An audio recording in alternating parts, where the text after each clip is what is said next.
So another useful thing you can do here on the Qualcomm Omnitracs system is it requires you to have your load information. That's another general form and manner requirement in the CSA.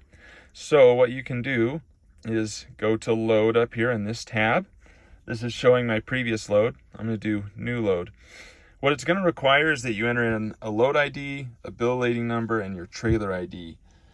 One other useful thing is if your load's going to span multiple days or longer, you want to put in the dates because your logbook's going to require that you always enter in your load information. So if you don't enter in your load information and you drive one day, it's going to annoy you the next day saying, hey, you moved yesterday and we don't have load information. We need you to enter this.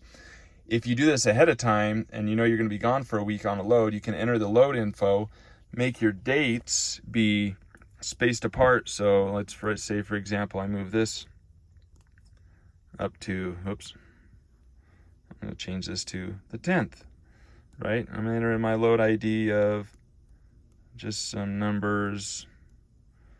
My bill lading is 1, 2, 3, 4, test.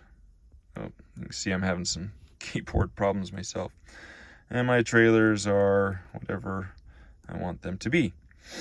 So now that I've entered in that information, I can make the keyboard go away. And if I hit OK, it's going to save that and it won't bother me. Oops, go back to load.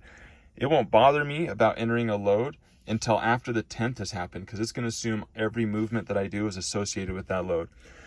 One thing I can do is, as you can see, I can edit this information if I made a mistake or if something changed with my load.